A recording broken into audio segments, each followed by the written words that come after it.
This is the IELTS Listening Test. You will hear a number of different recordings and you will have to answer questions on what you hear. There will be time for you to read the instructions and questions, and you will have a chance to check your work.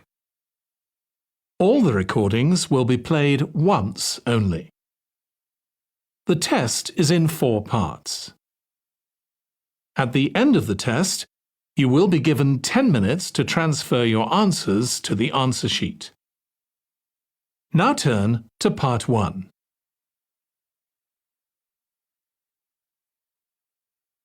Part 1. You will hear a woman who works at an employment agency talking to a man about jobs he could apply for. First, you have some time to look at questions 1 to 5.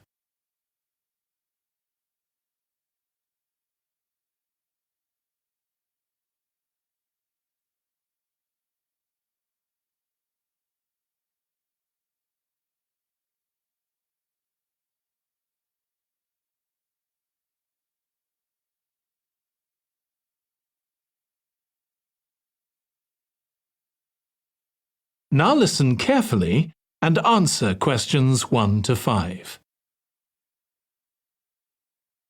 Good morning. Thanks for coming in to see us here at the agency, Joe. I'm one of the agency representatives and my name's Sally Baker. Hi, Sally. I think we spoke on the phone, didn't we? That's right, we did. So thank you for sending in your CV. We've had quite a careful look at it, and I think we have 2 jobs that might be suitable for you. OK. The first one is in a company based in North London. They're looking for an administrative assistant. OK. What sort of company is it? They're called Home Solutions, and they design and make furniture. Oh, I don't know much about that, but it sounds interesting. Yes, well, as I said, they want someone in their office, and looking at your past experience, it does look as if you fit quite a few of the requirements. So on your CV it appears you've done some data entry? Yes. So that's one skill they want. Then they expect the person they appoint to attend meetings and take notes there. OK. I've done that before, yes. And you need to be able to cope with general admin. Filing and keeping records and so on. That should be OK. And in my last job, I also had to manage the diary. Excellent. That's something they want here too. I'd suggest you add it to your CV. I don't think you mentioned that, did you? No. So, as far as the requirements go, they want good computer skills, of course, and they particularly mention spreadsheets.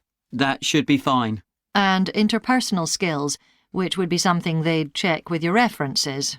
I think that should be OK, yes. Then they mention that they want someone who is careful and takes care with details. Just looking at your CV, I'd say you're probably all right there. I think so, yes. Do they want any special experience? I think they wanted some experience of teleconferencing. Oh, I've got 3 years' experience of that. Let's see. Yes, good. In fact, they're only asking for at least 1 year, so that's great. So is that something that might interest you? It is, yes. The only thing is, you said they were in North London, so it would be quite a long commute for me. OK. Before you hear the rest of the conversation, you have some time to look at questions 6 to 10.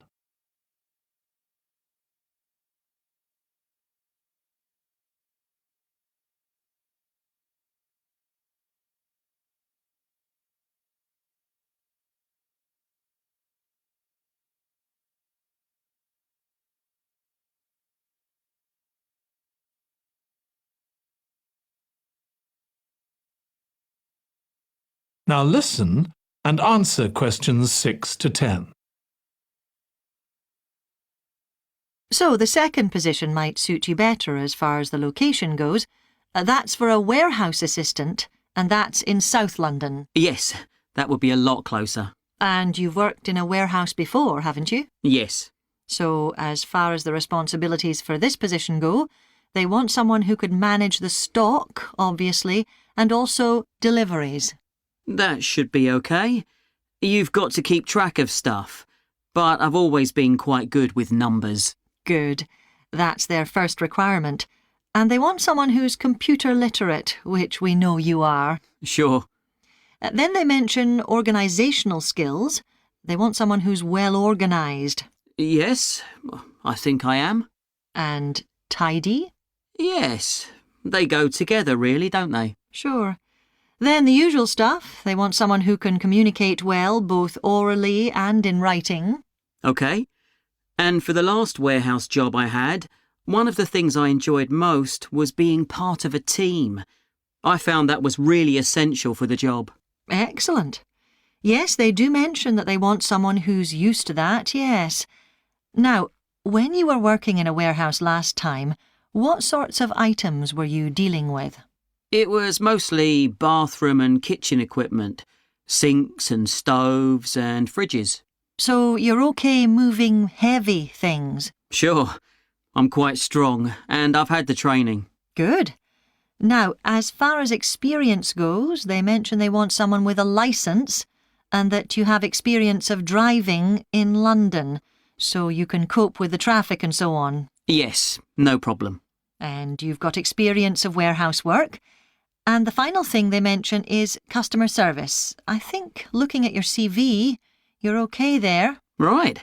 So, what about pay? Can you tell me a bit more about that, please? That is the end of Part 1.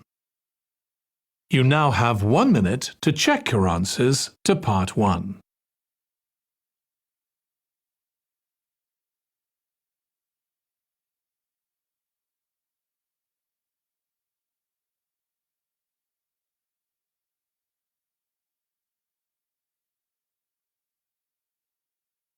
Section 2.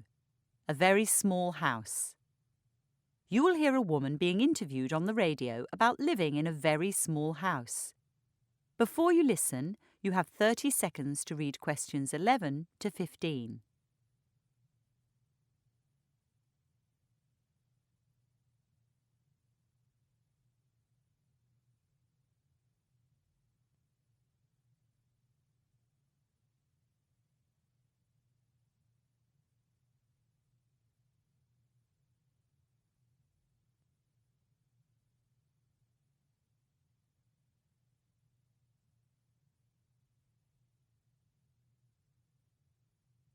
Welcome to today's show, coming to you from the home of Charlotte Williams.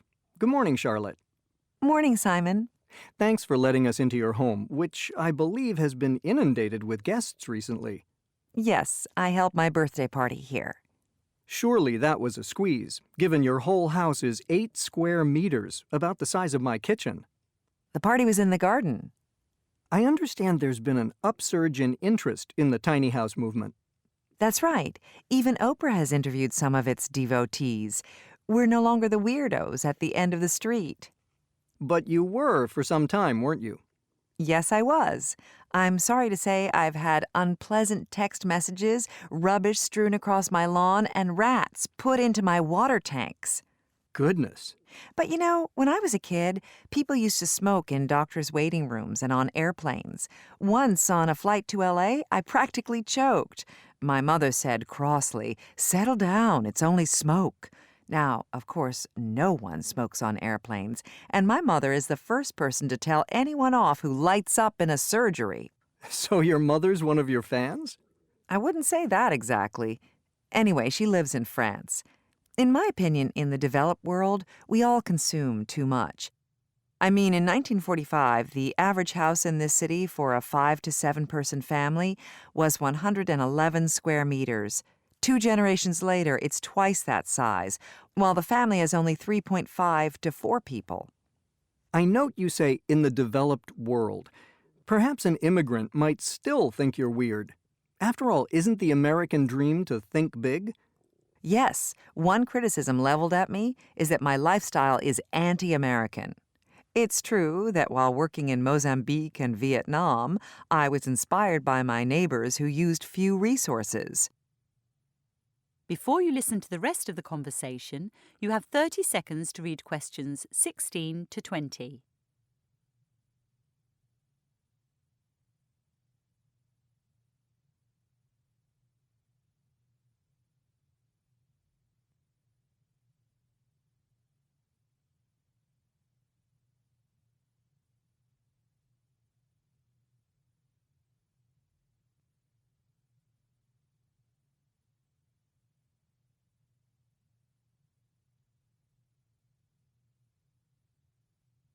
In Mozambique, people use far less water and electricity than here.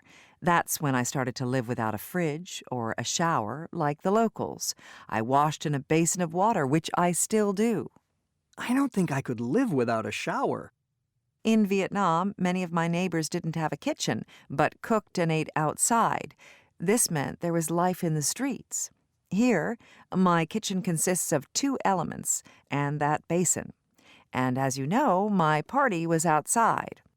Also, in my part of Ho Chi Minh City, children generally slept in one bedroom. Indeed, children do share more when they're in small spaces, and they're less likely to acquire all the junky toys that fill up many American homes. But you live alone, Charlotte, and the climate here is rather different. Sure, my son's grown up and my partner lives in Chicago, although he visits often. The climate is cold here, but my heating bill is low because this is a small space. I do still need quilts and winter clothes, which I store under my bed. However, I own 2 coats, while my sister's got 10. If you don't mind my saying so, Charlotte, isn't 8 square meters rather cramped? Haven't you had to give up all kinds of things? Firstly, I have a great view of trees from my bed, so I feel part of nature, of the great expanse of nature. When I lived in a larger house, all I could see were other large houses. Honestly, I haven't given up anything. Every single item I now own has to be functional and beautiful. I don't keep anything out of guilt because it was a present or I paid a lot for it. I had 4,000 possessions before moving here. Now, I've got 400. What other savings have you made? I didn't pay much for this property, so I'm mortgage-free, which means I can work part-time. Without a doubt, the greatest saving I've made is of time. I clean my house for 1 hour a week. In the past, I was a slave to chores and maintenance. Most people think I live in a tiny house out of poverty or fanaticism, when really it's through choice. I'm just getting on with life. You now have 30 seconds to check your answers.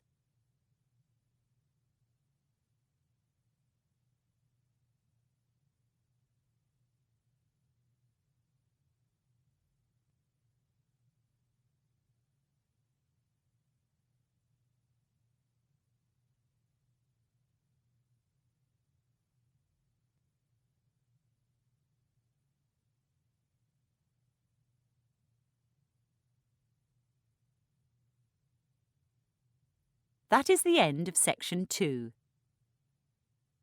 Section 3. You will hear 2 students talking about a class assignment about wild bird rescue and rehabilitation. First, you have some time to look at questions 21 to 25.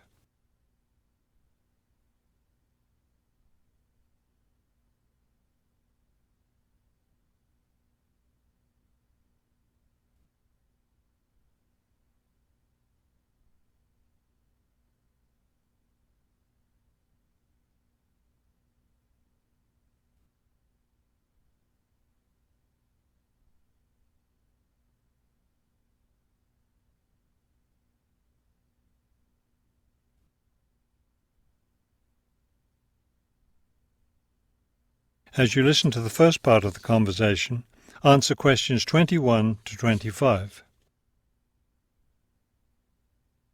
Okay, let's go over the requirements and see what we have left to do. Well, we've taken lots of notes about our topic, wild bird rescue and rehabilitation, so we'll have to go over those and write up a summary for the professor. But we only have to hand in the summary, right? The professor didn't say anything about seeing the notes. Right, but there's the case study, isn't there? We have to do something about that. I know. We have all the information, so it's just a matter of writing it up. What about charts and graphs? I thought we had to include some. I don't think so. They aren't really relevant, but we do have to turn in a list of the resources we used. Naturally. What about videos? I heard some of the other students were doing that. Well, I guess that must be optional, because I don't see it on the requirements list. Okay, we should start planning our class presentation, since that counts for half the grade. We've looked at lots of sources of information, but I think our best source was the interviews we did with the wildlife rehabilitators. Agreed. That and the journal articles. I think we have enough information from those two sources for the presentation anyhow. The books we looked at weren't all that helpful. I wonder if we should try to bring in some live birds for the presentation. That would be too difficult, don't you think? But we have lots of photos of rehabilitated birds. We can show those. Before you hear the rest of the conversation, you have some time to look at questions 26 to 30.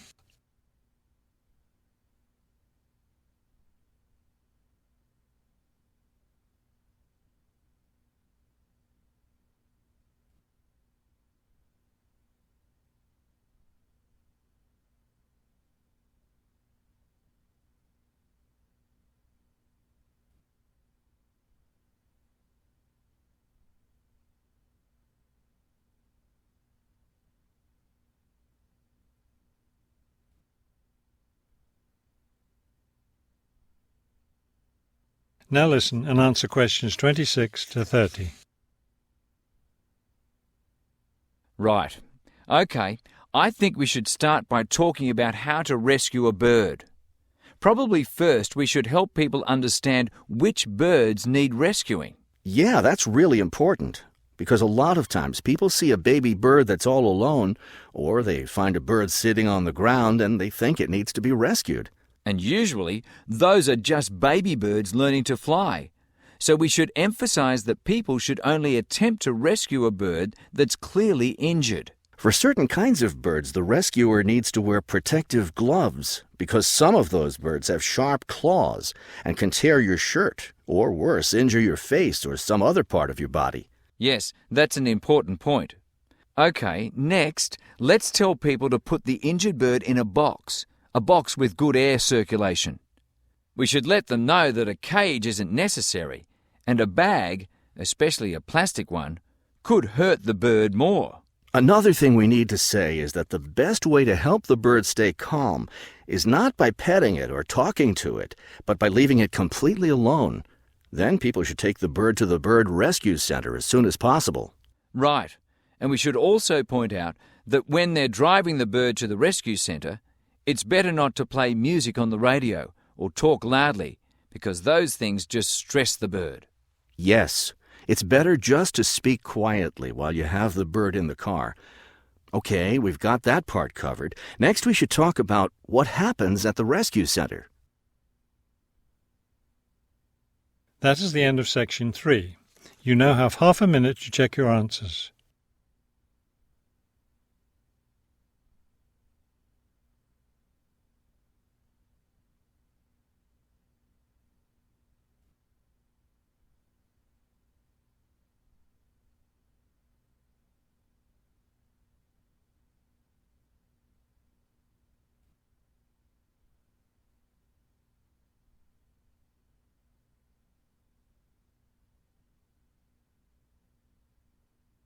Now turn to section 4.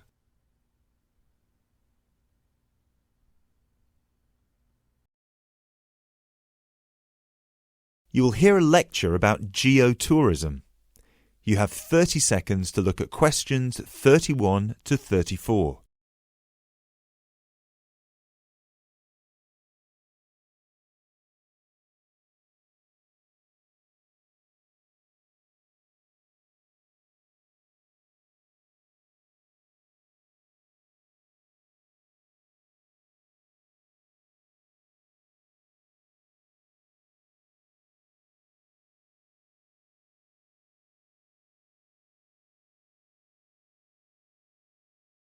Now, I'd like to move on to talk about something called geotourism. Geotourism is very basically leveraging the benefits of tourism for local communities. I would just like to give you a couple of statistics which are very illustrative of the current situation with regard to young travellers and international tourism. Firstly, tourism has an impact on more people worldwide than any other industry. Indeed, it has an impact on 1 in every 2 people, either directly or indirectly. The second statistic is that in global tourism there is a 97% economic leakage. This means that if you spend £100 on going on holiday, normally only £3 of that money will actually reach the people who are giving you the services and the accommodation, for example, in the destination. If you put these two figures together, you can understand why some of the regions of the world which have very high levels of tourism still have very high levels of poverty and huge developmental challenges. These countries have this massive industry demanding a huge number of services, but they are not seeing a fair reward for these services. Geotourism is about changing this.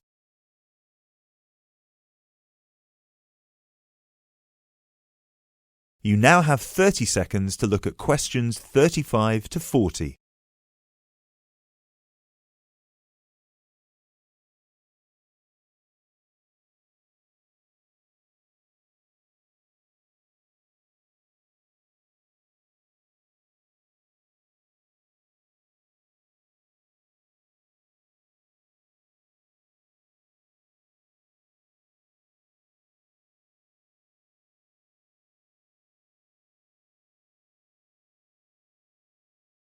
Projects are now being developed with financial organisations such as the World Bank. One of these involves developing a technology platform which is bringing grassroots travel products such as hotels, locally owned hotels, not global chains, very locally owned tour operators to the international travel market, therefore avoiding the middlemen. These middlemen often cut them out of the market completely or just make their business unsustainable. Another way that geotourism can be promoted is through the niche travel market of volunteering. These days, a significant number of older teenagers want to spend a gap year, either between school and university or university and employment. Often, these people want to spend some or all of their year volunteering, but they either don't have the money or don't feel inclined to pay the main volunteering organisation businesses the fee they require, which can be as high as £3,500. What they are looking for is an organisation who can connect them with people on the ground, who can suggest worthwhile local projects. So, this is a real win-win scenario. The organisers charge a small flat fee, which then goes to the local contact. Thus, the local contact gets a very good commission just for one customer. The customer is also saving a large amount of money and time, both of which they can give to the projects they end up working on. There is still quite a long way to go before poverty in the most popular of tourist areas is eradicated, but a focus on this type of geotourism could provide an answer.